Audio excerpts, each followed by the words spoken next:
Hi friends, मैं हूँ हरीश। तो आज के हैशटैग फार्मोन लेक्चर की सीरीज का टॉपिक का नाम है ब्रांचेस ऑफ फार्माकोलॉजी, जो कि हमारे स्कोप ऑफ फार्माकोलॉजी इस चैप्टर का सेकंड पार्ट है। बाकी सभी पार्ट्स की लिंक्स आपको डिस्क्रिप्शन में मिल जाएंगी, जाकर वहाँ जाकर जरूर सभी लेक्चर्स अटेंड कर लेना। सो लेक्चर स्टार्ट करने से पहले यही एक रिक्वेस्ट करूंगा कि प्लीज़ लेक्चर को लास्ट तक जरूर देखिए, आपको तभी सभी टॉपिक बहुत अच्छे से समझ में आएगा। डिस्क्रिप्शन में टेलीग्राम चैनल और व्हाट्सअप ग्रुप की लिंक्स, वहाँ पर आपको इसे लेक्चर की अपडेट मिलती रहती है और आपको वहाँ पर स्टडी मटेरियल भी मिलता है, तो जाकर जरूर ज्वाइन कर लेना।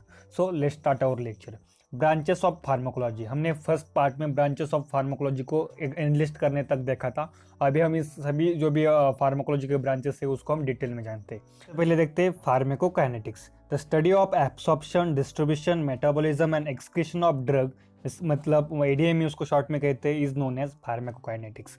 मतलब जो भी मेडिसिनल ड्रग होता है हमारे बॉडी में जाता है, अगर सिंपल टैबलेट लो, एक ड्रग हम कंज्यूम कर रहे हैं पर्टिकुलर डिसीज के लिए, तो उसका एब्सॉर्प्शन किस तरह से होगा, कंज्यूम करने के बाद एब्सॉर्प्शन हमारे बॉडी में किस तरह से होगा, फिर एब्सॉर्ब होने के बाद किस अलग अलग ऑर्गन पार्ट्स में किस तरह से डिस्ट्रीब्यूट होगा, बाद में डिस्ट्रीब्यूशन होने के बाद उसकी एक्शन होगी, एक्शन के बाद वो मेटाबॉलिज होगा, मेटाबॉलिज होने के बाद वो हमारी बॉडी से एक्सक्रीट होगा, बाहर निकल जाएगा। तो ये सभी जो भी प्रोसेस होती है एडीएमई मतलब एब्सॉर्प्शन की, डिस्ट्रीब्यूशन की, मेटाबॉलिज्म की और एक्सक्रीशन की, इस प्रोसेस के स्टडी को हम क्या कहते हैं, फार्माकोकाइनेटिक्स। मतलब सिंपल ड्रग एब्सॉर्ब होता है, डिस्ट्रीब्यूट होता है, मेटाबॉलाइज होता है, एक्सक्रीट होता है, ये सभी जो भी प्रोसेस है ड्रग की उसको हम स्टडी करते हैं, उसको क्या कहते हैं, फार्माकोकाइनेटिक्स।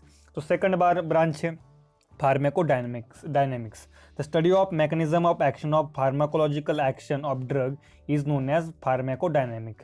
यहाँ पर क्या है, फार्माकोडायनेमिक मतलब क्या होता है कि study of mechanism of action of pharmacological action of drug.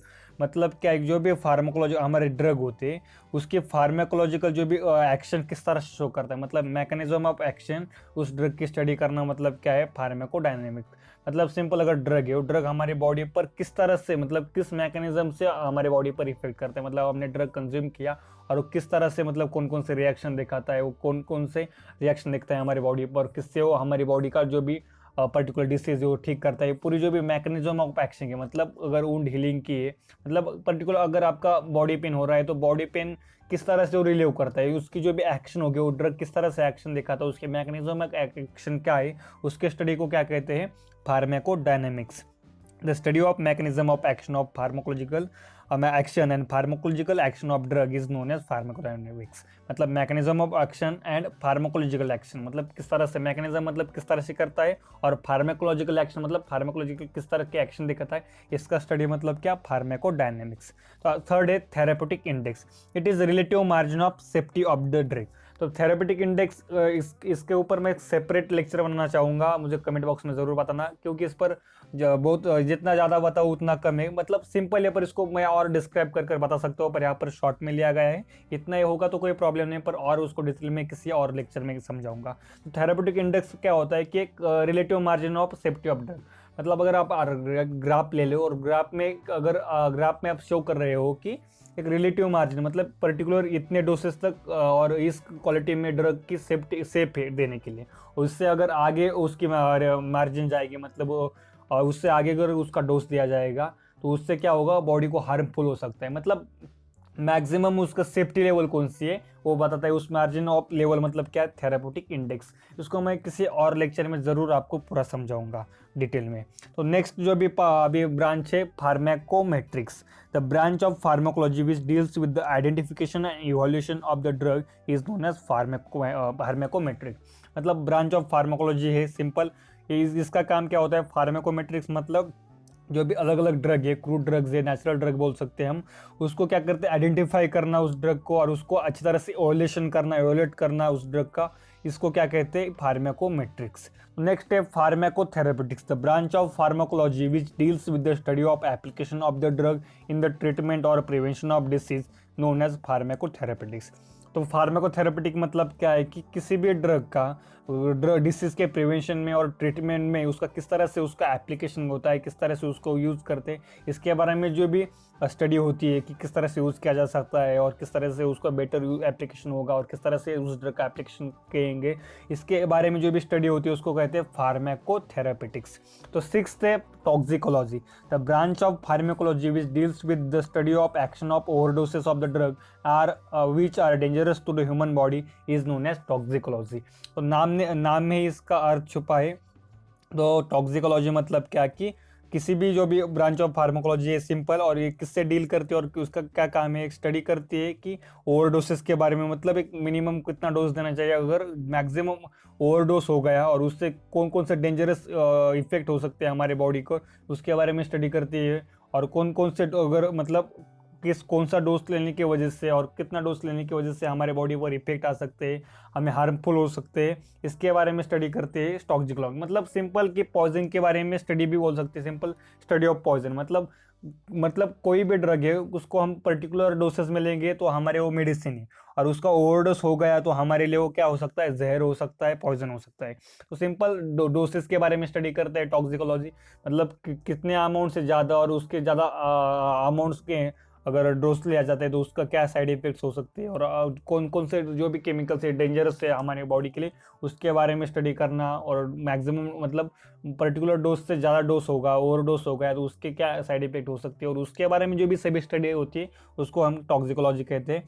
तो 7th है chemotherapy, the branch of pharmacology which deals with the study of use of chemical compound in the treatment of infectious disease as to destroy the microorganism with damaging to the host tissue is known as chemotherapy। तो chemotherapy generally cancer में use की जाती है, आप सबको पता है। ये क्या है, ब्रांच ऑफ फार्माकोलॉजी, ये क्या करती है, study of use of chemical compound in the treatment of infectious disease. मतलब इन्फेक्शियस डिसीज के ट्रीटमेंट के लिए कौन कौन से ड्रग और केमिकल कंपाउंड यूज़ किए जाते हैं उसके बारे में स्टडी की जाती है इसके अंडर। जिससे क्या मतलब क्या होते हैं, डिस्ट्रॉय करते हैं माइक्रो ऑर्गेनिज्म को without damaging to the host tissue. मतलब होस्ट टिश्यू जो भी है उसको कुछ भी डैमेज न करते हुए जो भी मतलब माइक्रो ऑर्गेनिज्म है उसको डिस्ट्रॉय करते हैं। मतलब अगर आपके हाथ की टिश्यूज है, मतलब आपकी होस्ट टिश्यू हो गई, इसमें अगर कोई माइक्रो ऑर्गेनिज्म आ गई और कोई प्रॉब्लम है तो उसको माइक्रो ऑर्गेनिज्म को डिस्ट्रॉय कौन करते हुए मतलब इस तरह के जो भी इन्फेक्शियस डिसीज होते हैं इस पर जो भी ट्रीटमेंट करने वाले केमिकल्स होते हैं उसके बारे में स्टडी करना इसको किसके अंदर होता है, केमोथेरेपी के अंदर। तो नेक्स्ट भी है posology, the study of dosage and dose schedule of different drugs. Posology मतलब क्या है, पोसोलॉजी आपको आगे एक चैप्टर भी है, तो आई थिंक पीएच सेकंड में होगा। तो पोसोलॉजी में क्या होता है कि पोसोलॉजी में डोज कितना देना है उसके बारे में स्टडी की जाती है, और किस किस वक्त देना है, किस तरह से देना है, मतलब डोसेज कितना देना है और किस डोसेज फॉर्म में देना है, और उसके शेड्यूल क्या होंगे डोज के अलग अलग ड्रग के, उसके बारे में स्टडी होती है पोसोलॉजी में। तो फार्मेसी मतलब फार्मेसी क्या, it is a science of identification, selection करना, preservation, standardization, compounding and dispensing of medical substance. Pharmacy मतलब क्या है, सिंपल, सबसे पहले आपको आइडेंटिफाई करना है ड्रग्स, उसको सिलेक्ट करना है, उसको प्रिजर्व करना है, उसको स्टैंडर्डाइज करना है, उसको कंपाउंडिंग करने से उसको बनाना है, और बाद में पेशेंट को देना है, डिस्पेंस करना है मेडिकल सब्सटेंस को उसको। तो इसको क्या कहते हैं हम, फार्मेसी। तो नेक्स्ट जो भी है फार्माकोलॉजी का branch, pharmaco epidemiology, it is a study of effect of drug in large number of people community. मतलब फार्माको एपिडेमियोलॉजी मतलब क्या होता है कि पर्टिकुलर ड्रग जब मार्केट में आता है तो उसके साइड इफेक्ट्स के बारे में भी स्टडी की जाती है कि कौन से उस पर इफेक्ट हो रहे हैं। मतलब पर्टिकुलर ड्रग मार्केट में सब लोग यूज़ कर रहे हैं पर उसके लार्ज लोगों पर, उसकी मतलब ग्रुप ऑफ पीपल और हज़ारों लोगों के ऊपर और लाखों लोगों के ऊपर भी बोल सकते हैं हम, वो स्टडी किया जाता है कि देखो इस ड्रग का कौन सा इफेक्ट आ रहा है। इस तरह की जो भी स्टडी होती है उसको क्या कहते हैं हम, फार्माको एपिडेमियोलॉजी। तो आपने शायद इसके बारे में लास्ट ईयर में भी सीखा था। तो मतलब पर्टिकुलर ग्रुप ऑफ पीपल, एक पर्टिकुलर मैक्सिमम लोगों का जो भी पीपल की कम्युनिटी होगी उन पर किसी ड्रग का किस तरह का इफेक्ट होता है उसके बारे में जो भी स्टडी की जाती है उसको कहते हैं फार्माको एपिडेमियोलॉजी। तो 12th है branch pharmacoeconomics, it is the analysis of the cost of drug therapy to the health care system and society. Simple economics economics का मीनिंग क्या होता है, ये कि जो भी अकाउंटिंग होगी कॉस्ट के बारे में भी, मतलब ड्रग थेरेपी में कितनी कॉस्ट आ सकती है इसके बारे में एनालिसिस करना, मतलब हेल्थ केयर सिस्टम में और सोसाइटी को ड्रग थेरेपी के लिए कितनी कॉस्ट आ सकती है उसको एनालिसिस करना, मतलब फार्माको इकोनॉमिक्स इसके अंडर होता है। 13 ब्रांच है clinical pharmacy, it involve cooperation of pharmacist with the physician in educating the patient about compliance and counselling him on how to take the medicine. मतलब क्लिनिकल फार्मेसी क्या है, clinical pharmacy आपको तो आप पिछले सब्जेक्ट के में आप सीख ही रहे। यहाँ पर मतलब क्या, फार्मासिस्ट फिजिशियन के साथ मिलकर पेशेंट को सिखाता है कि किस तरह से मेडिसिन लेने है, उसको किस तरह से यूज़ करना है, उसको मतलब मेडिसिन के बारे में पूरी काउंसलिंग करता है फिजिशियन के साथ मिलकर, उसको कहते हैं क्लिनिकल फार्मेसी। अभी देखते हैं 14, तो neuropharmacology has the study of effect of medication on the central और पेरिफेरल नर्वस सिस्टम फंक्शनिंग। मतलब न्यूरोफार्माकोलॉजी क्या है कि एक स्टडी किया जाता है किसका, मेडिसिन का सेंट्रल और पेरिफेरल नर्वस सिस्टम के फंक्शनिंग पर क्या इफेक्ट होता है, इसको क्या कहते हैं हम, न्यूरोफार्माकोलॉजी। तो लास्ट है psychopharmacology, it is the study of effect of medication on the cycas, observe changed behavior of the body and mind, and how molecular events and manifest in the measurable behavior form।